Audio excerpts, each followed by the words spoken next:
আমলটা কসমিক তাহলে আল্লাহর দরবারে কবুল হবে না।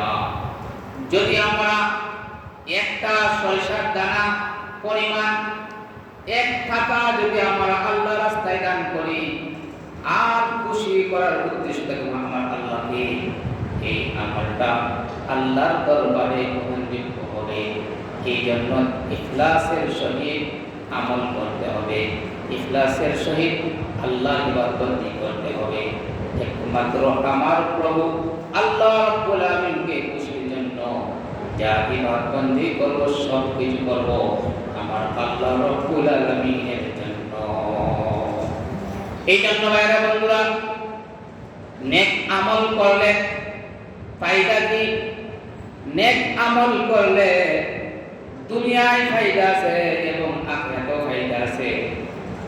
দুনিয়া পার্থিব জগতে নেক আমলের জন্য আমার আল্লাহ উপকৃত করবেন এবং পরজগতে এই নেক আমলের বদলা আমার আল্লাহ রাব্বুল আলামিন আমাদের জন্য জান্নাত তৈরি করে রেখেছে। আল্লাহ ইন্নাল্লাযিনা আমানু ওয়া আমিলুস সালিহাত, যেই ব্যক্তি ঈমান এনেছে, ঈমান আনার পরে নেক আমল করেছে, ওই নেককার বান্দার জন্য আল্লাহ রাব্বুল আলামিন এমন জান্নাত তৈরি করে রেখেছে। আল্লাহ বলেন ইন্নাল আবরারা লাফি নাঈম। যেই ব্যক্তি আল্লাহ সন্তুষ্টির জন্য, আল্লাহ রাব্বুল আলামিনকে রাজি খুশি করার জন্য নেক কাজ করে, ওই নেক কাজের প্রতিদান আমার আল্লাহ রাব্বুল আলামিন তাকে দান করবে। আর যে ব্যক্তি বদ কাজ করবে, নাফরমানি কাম করবে, খারাপ কাজ করবে, আল্লাহ রাব্বুল আলামিনের হুকুম আদেশ অনুযায়ী সেই কাজ করবে না, সেই ব্যক্তির জন্য আমার আল্লাহ বলবেন ওয়া ইন্নাল ফুজ্জারি লাফি জাহিম। ফুজ্জার মানে নাফরমান, গুনাহগার, গুনাহগারদের জন্য আমার আল্লাহ রাব্বুল আলামিন জাহান্নাম রেখে দিয়েছেন। এই ভোটকারী জান্নাত হইল নেককারদের জন্য আর জাহান্নাম হইল গুনাহগারদের জন্য। এই জন্য আল্লাহ বলেন হাল জাযাউল ইহসানি ইল্লাল ইহসান ফাবিআইয়ি আলা'i রাব্বিকুমা তুকাজ্জিবান।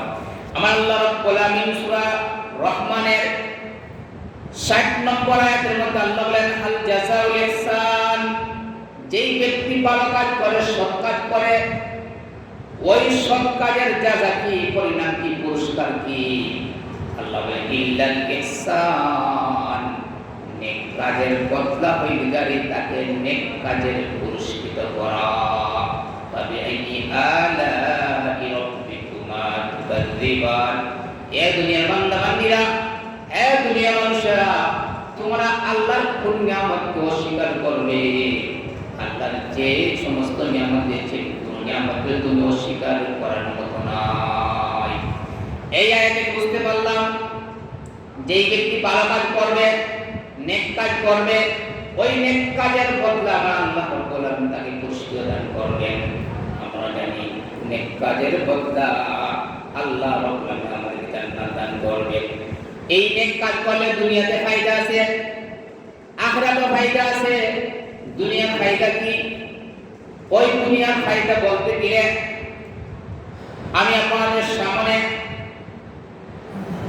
এমন একটা হাদিস উল্লেখ করব, সহিহ বুখারী শরীফে কিতাবুল বুয়ু ক্রয় বিক্রয় অধ্যায়ের মধ্যে 2215 নম্বর হাদিস, সহিহ বুখারী শরীফের 2215 নম্বর হাদিস, কিতাবুল বুয়ুর মধ্যে আমার আল্লাহ রাসূল সাল্লাল্লাহু আলাইহি ওয়াসাল্লাম হাদিসটা উল্লেখ করেছেন। লম্বা হাদিস, দীর্ঘ হাদিস। এই হাদিসটা দীর্ঘ হাদিস। ওই হাদিসের মাধ্যমে প্রমাণ হবে একজন মানুষ যদি দুনিয়াতে নেক কাজ করে, ওই নেক কাজ করার বদলা আল্লাহ দুনিয়াতেও দিবেন, আখিরাতেও দিবেন।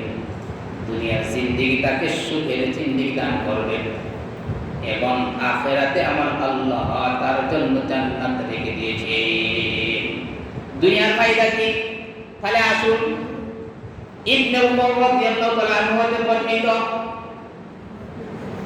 সহিহ বুখারী শরীফে তিনি উল্লেখ করেন, বনি ইসরাইলের তিনজন লোক, বনি ইসরাইলের তিন ব্যক্তি এক রাস্তা দিয়ে তারা গল্প করে করে হাঁটতেছে, হেঁটে যাচ্ছে। হঠাৎ করে বৃষ্টি এসে গেল, মেঘ এসে গেল। ওই তিন ব্যক্তি হাঁটতেছে আর মেঘ এসে গেল।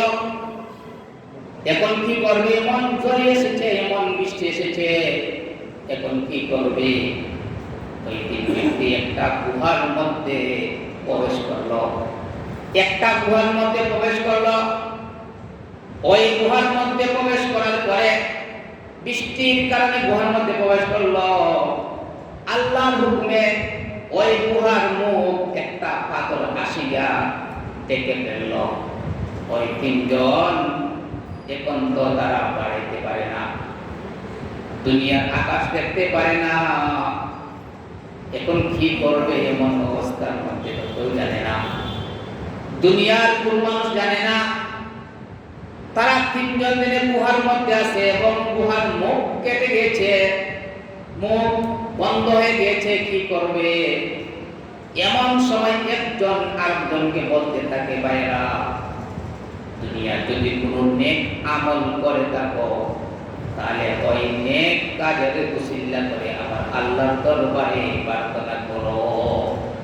দুনিয়া কি এমন নেক কাজ করেছ যেই নেক কাজের বদলা আমার আল্লাহ রব্বুল আলামিন আজকে এই করুণ অবস্থা, যেই অবস্থা আমাদের জন্য অত্যন্ত শোচনীয় অবস্থা, যদি এই গুহার মধ্যে মরে যায়, পচে গলে যায়, তাহলে দুনিয়ার কোনো মানুষ জানবে না এবং বুঝবে না আমরা এই গুহার মধ্যে আছি। এখন তো পাথর আসিয়া আমাদের এই গুহার মুখ বন্ধ করে দিল, এখন কি করব? কি অবস্থা! ইয়া আল্লাহ, এমন অবস্থা হয়েছে। ওই তিন ব্যক্তি বলতেছে, ভাইরা, জীবনে যা আমল করেছ ওই আমলকে সামনে রেখে আমার আল্লাহর দরবারে প্রার্থনা করো, যাতে আমার আল্লাহ নেক কাজের বিনিময়ে আমার আল্লাহ রব্বুল আলামিন আমাদের এই বিপদ থেকে রক্ষা করে দেন। এমন কি আমল আছে এই আমল দুনিয়াতে করেছো আল্লাহর জন্য, কোনো মানুষকে খুশি করার জন্য না, আমার আল্লাহর জন্য আমল করেছো? এক ব্যক্তি বলে, ভাই, আমার জীবনে একটা আমল আছে। বলে, কি আমল? বলে, আমার ঘরের মধ্যে একজন বাবা, একজন মা, দুইজন অতি বৃদ্ধ মা বাবা আছে। আমি প্রত্যেক দিন সকাল বেলা মেষ চড়াতে করতে যাই। আমি প্রতিদিন আমার ঘুম থেকে উঠিয়া সকাল বেলা মেষ চড়ানোর জন্য বন্ধে যায়, তাদেরকে ঘাস খাওয়ানোর জন্য। আর বিকাল বেলা আসি, বিকাল বেলা আসার পরে আমার ওই মেষকে দহন করি, মানে খিরাই, ওই মেষকে খিরানির পরে ওই মেষের দুধ আমার মা এবং বাবাকে আগে আহার করায়, তাদেরকে খাওয়াই। এরপরে আমার শিশু বাচ্চা এবং স্ত্রীকে এবং অন্যান্যকে আহার করাই। সর্বপ্রথম আমি আমার মা এবং বাবার জন্য দুধ দহন করিয়া তাদেরকে খাওয়াই, এরপরে অন্যদেরকে খাওয়াই। আল্লাহ, আমি জানি আমার ওই আমল একমাত্র তোমাকে সন্তুষ্টি করার জন্য করেছি। একদিন আমি মেষ চড়াইতে গেলাম বন্ধে, হঠাৎ করে আমার বের হয়ে গেল, আটকে পড়ে গেলাম। মেষ নিয়ে আসতে রাত্র হয়ে গেল। আসার পরে দেখি আমার মা এবং বাবা, বৃদ্ধ মা এবং বাবা ঘুমে গিয়েছেন। এখন যদি ওই দুধ দহন করিয়া আমার মা এবং বাবার মাথার সামনে আমি ওই দুধ নিয়ে দণ্ডায়মান, এমন সময় আমার ছোট্ট ছোট্ট বাচ্চারা কাঁদতেছে, চিৎকার দিতেছে দুধের জন্য বিধান হয় না। যতক্ষণ পর্যন্ত আমার মা বাবাকে পান না করাইব আর কাউকে পান করাইব না।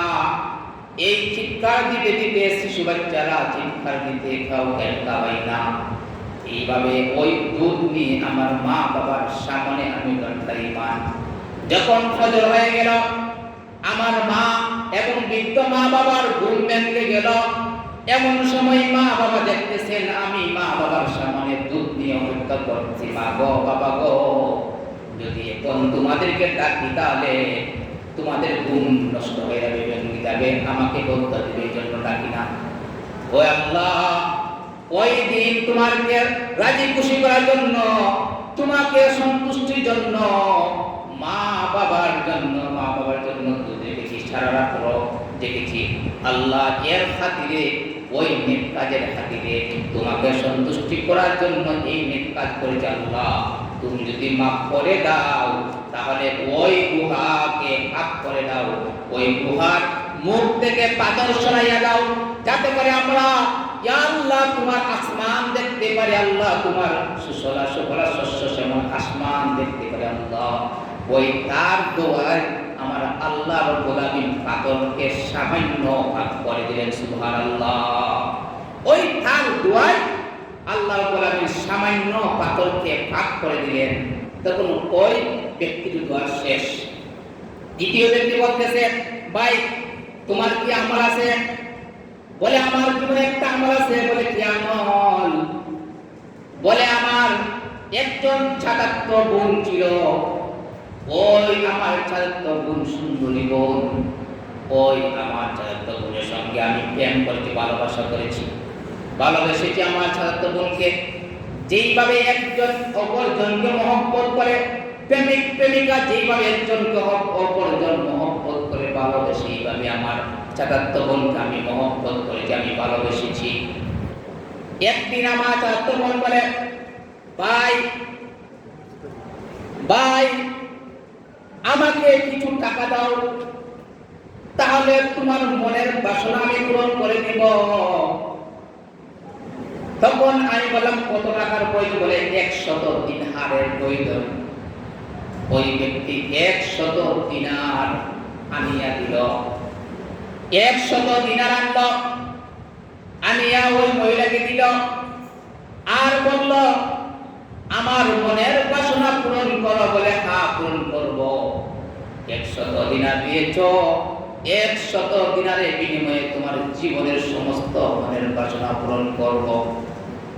যখন ওই ব্যক্তি দুজন মিলিত হল, উভয়জন মিলিত হইল, এমন সময় ওই মহিলার অন্তরের মধ্যে কেঁপে উঠল, হাই রে হাই, আমার জীবনের সতীত্ব নষ্ট করতেছি, আমার জীবনকে বরবাদ করতেছি। ওই আমার ভাইকে, ছাত্র ভাইকে যদি আমার জীবন নষ্ট করে দেই, তাহলে আমি আল্লাহর দরবারে কি জবাব দিব? কি জবাব দিব কিয়ামতের দিন? যেই কঠিন ময়দানে আমার আল্লাহর সামনে কি জবাব দিব? ওই ব্যক্তি বলে, ইত্তাকিল্লাহ, হে আল্লাহর বান্দা আল্লাহকে ভয় করো, হে আল্লাহর বান্দা আল্লাহকে ভয় করো। তুমি যে খারাপ কাজ করতেছো এটা তোমার জন্য উচিত নাই, আমার জন্য উচিত নাই। আমার আল্লাহ আমাকে যার জন্য তৈরি করে রেখেছেন সে আমার সতীত্ব নষ্ট করবে, আপনার জন্য সতীত্ব নষ্ট করা উচিত নাই। এমন সময় যখন বলেন ইত্তাকিল্লাহ ইয়া আল্লাহ বান্দা, আমার আল্লাহকে ভয় করো, আমার আল্লাহকে ভয় করো, এমন সময় তার অন্তরের মধ্যে কম্পন সৃষ্টি হয়ে গেল।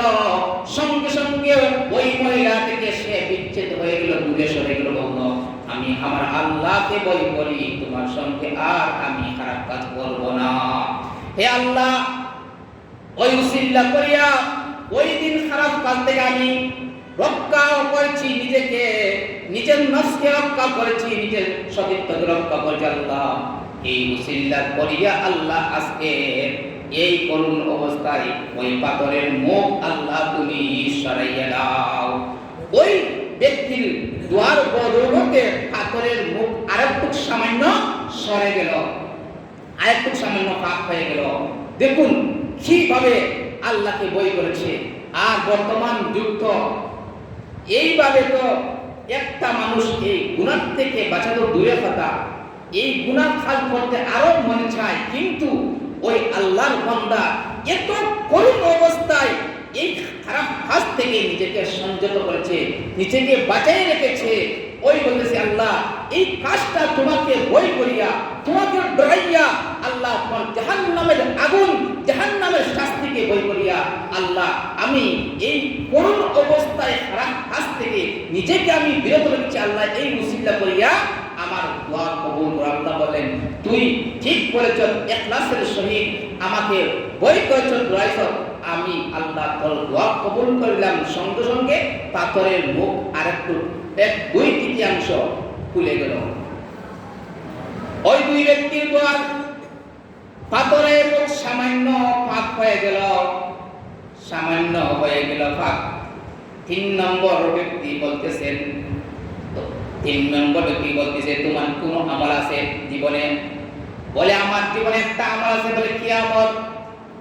বলে আমার ঘরের মধ্যে একজন মজুরি কাজ করেছে, একজন কামলা কাজ করেছে, সামান্য চাউলের বিনিময়ে শেরি সোডা, আগে তো শের সোডা, এই শের সোডা চাউলের বিনিময়ে আমার ঘরে একজন মজুরি কাজ করেছে।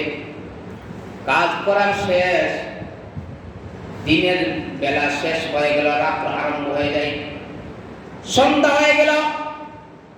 এমন সময় ওই মজুরি বলতেছে ভাই আমার কাজ শেষ, আমি চলে যাচ্ছি। বলতেছে ভাই তোমার মজুরি নিয়ে নাও, সামান্য তুমি যে চালের বিনিময় করেছো কাজ, ওই চাল নিয়ে যাও।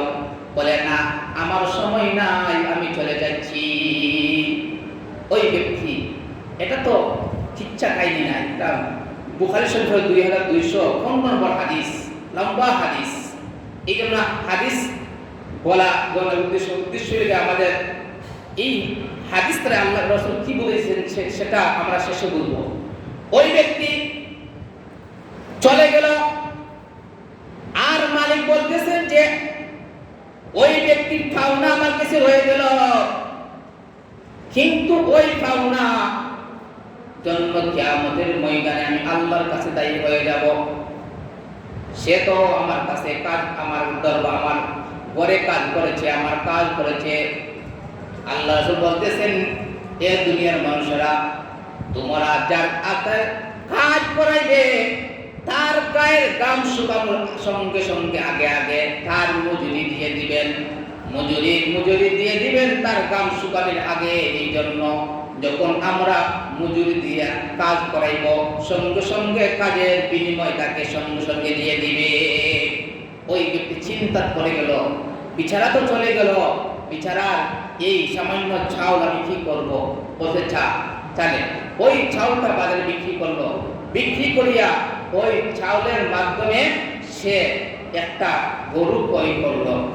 ওই গরু ক্রয় করলো, গরু ক্রয় করার পরে ওই গরু বাচ্চা হইল।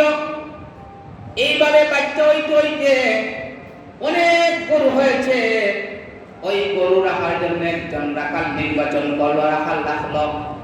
ওই রাখাল মাঠের মধ্যে গরু চড়ায়। অনেক দিন পরে ওই ব্যক্তি আবার আসলো, ওই মজুরি আসিয়া বলে ভাই আমি অনেক দিন আগে আপনার ঘরে চাকরি করেছি, কাজ করেছি, ওই কাজের বিনিময়ে দাও। হে আল্লাহর বান্দা, আল্লাহকে বই করা, আমার মজুরি দাও, আমার পাওনা দাও। আমি আপনার ঘরে কাজ করেছি, পাওনা দাও। পাওনা আমি তো নিয়ে যাই নাই। বলে হ্যাঁ ঠিক আছে, আসো আমার সঙ্গে। ওই মাঠের মধ্যে যত গরু আছে সমস্ত গরু নিয়ে যাও এবং রাখাল সহকারে নিয়ে যাও। বলে ভাই আপনি কি বলেন? আপনি আমার সাথে টিটকারি করতেছেন, হাসি তামাশা করতেছেন। আমি সামান্য মজুরি আপনার কাছে পাই, আর আপনি বলতেছেন সমস্ত গরু নিয়ে যেতাম এবং রাখাল নিয়ে যেতাম, এটা কি টিটকারি করতেছে?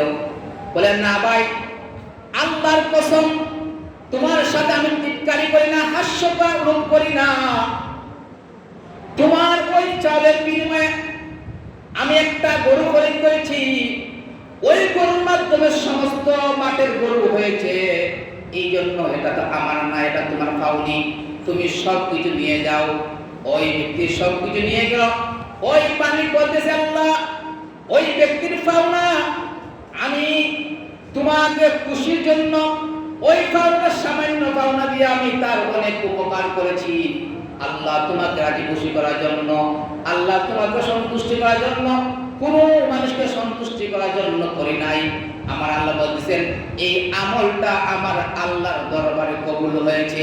এ আল্লাহ, এই উসিলা করে, ওই নেক কাজের উসিলা করে আল্লাহ ওই পাথরের মুখ আপনি খুলে দাও। আল্লাহ রব্বুল আমিন সঙ্গে সঙ্গে ওই পাথরের মুখ খুলে দিলেন, তারা তিনজন বাইর হয়ে গেল। সুবহানাল্লাহ।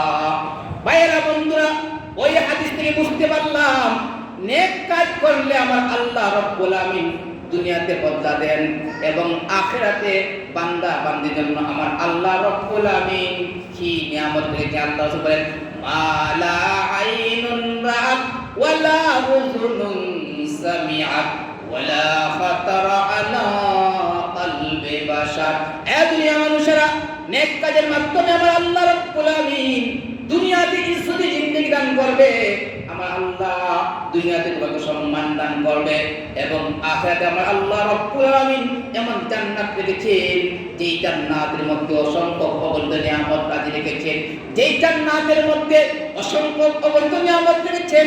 কোনো দিন কোনো চোখে দেখে না এমন অন্তর নাই যেই অন্তরে কল্পনা জল্পনা করতে পারে না, এমন অসংখ্য অগণিত নিয়ামত আমি আল্লাহ রব্বুল আমিন আমার বান্দা বান্দির জন্য এই জান্নাতের মধ্যে রেখে দিয়েছি। ভাইরা বন্ধুরা, এই হাদিসে বুঝতে পারলাম নেক কাজ করলে দুনিয়াতে ফায়দা আছে এবং আখিরাতেও ফায়দা আছে। এই জন্য আমার আল্লাহ বলেন, হাল জাযাউল ইহসানি ইল্লাল ইহসান। হে দুনিয়ার বান্দা বান্দীরা, তোমরা যে ভালো কাজ করো ওই ভালো কাজের পুরস্কার আমি তোমাদেরকে ভালো দিয়ে পুরস্কৃত করি। এই জন্য যেই ব্যক্তি নেক কাজ করবে ওই নেক কাজের বিনিময়ে আমি তাকে জান্নাত দিব। ওই জান্নাতের মধ্যে এমন ভালো জিনিস দিব যেই জান্নাতের মধ্যে অসংখ্য অগণিত আল্লাহর নিয়ামত রাজি আল্লাহকে দিয়েছেন। এমনকি একজন জান্নাতের জন্য ৮০,০০০ খাদেম রেখে দিয়েছেন এবং ৭০ থেকে ৭২ জন স্ত্রী আল্লাহ রাব্বুল আমিন ওই জান্নাতের মধ্যে রেখেছেন। আমরা দুনিয়ার একজন মহিলা ভাইয়া কি পাগল, এই দুনিয়ার মহিলা ভাই আমরা কি পাগল, আর আল্লাহ জান্নাতের মধ্যে একজন পুরুষের জন্য হুর এবং গিলমান আল্লাহ স্ত্রী রাখছেন ৭২ জন স্ত্রী এবং খাদেম ৮০,০০০ খাদেম তার খেদমতের মধ্যে থাকবে। এই দুনিয়া একজন নিম্নমানের জান্নাতের জন্য আল্লাহ রাব্বুল আমিন এই পৃথিবীর মতন ১০টা পৃথিবী আল্লাহ তাকে দান করবেন। আর আমরা তো সামান্য বাড়ির জন্য পাগল, আমরা তো সামান্য গাড়ির জন্য পাগল, আমরা তো সামান্য সম্পদ নিয়ে পাগল। আই পাগল হইয়া আজকে আমার আল্লাহ ভুলে যায়, আল্লাহর বিধান ভুলে যায়, আমার জান্নাত তো ভুলে যায়। এই জন্য ভাইরা বন্ধুরা, এই নেক কাজ করলে এই দুনিয়াতে মতন ১০টা দুনিয়া আল্লাহ রাব্বুল আমিন তোমাকে দান করবেন এবং জান্নাত দেবে। এই জান্নাতের মধ্যে ৭০ এবং ৭২ জন স্ত্রী থাকবে। এমন সুন্দর, আপনার যে দড়ির মতো সুন্দর না, আপনার পাপিয়ার মতো সুন্দর না। আল্লাহ রাসূল বলতেছেন এমন সুন্দর যদি ওই দুনিয়ার বুকের একটু সামান্য নখ দুনিয়ার যে তার বাইর করে, তাহলে সমস্ত দুনিয়ার এই আকাশের চাঁদের যেই পাওয়ার আছে ওই পাওয়ার হীন হয়ে যাবে এবং ঝলক মারবে, যেই ঝলকে সারা পৃথিবী আলোকিত হয়ে যাবে। এত সুন্দর তার মুখের দুটো, এত সুন্দর সুগ্রাম। আমাদের মহিলার মুখের মধ্যে আছে দুর্গন্ধ আছে, আমাদের মুখের প্রত্যেকের মুখে দুর্গন্ধ আছে, কিন্তু জান্নাতি মহিলার এই মুখের মধ্যে মেশকিয়া আম্বর থেকে আমার আল্লাহ আরো বেশি সুগ্রাম দিয়েছেন। তাদের টুটু যদি নদীর মধ্যে পালাই তাহলে সমস্ত নদীর পানি আল্লাহ আম্বর থেকে আরো বেশি সুগ্রাম করে দিবেন। এত সুন্দর, এত সুশ্রী আল্লাহ রাব্বুল আমিন রেখে দিয়েছেন জান্নাত মধ্যে। এই জন্য ভাইরা বন্ধুরা, আমরা নেক কাজ করলে নেক কাজের বিনিময়ে দুনিয়া ফায়দা, আখিরাতে ফায়দা। আমার আল্লাহ রাব্বুল আমিন আমাদের সবাইকে যেন নেক আমল করার তৌফিক দান করেন। বলেন আমিন। ওয়া আখিরু দাওয়ানা আলহামদুলিল্লাহি রাব্বিল আলামিন।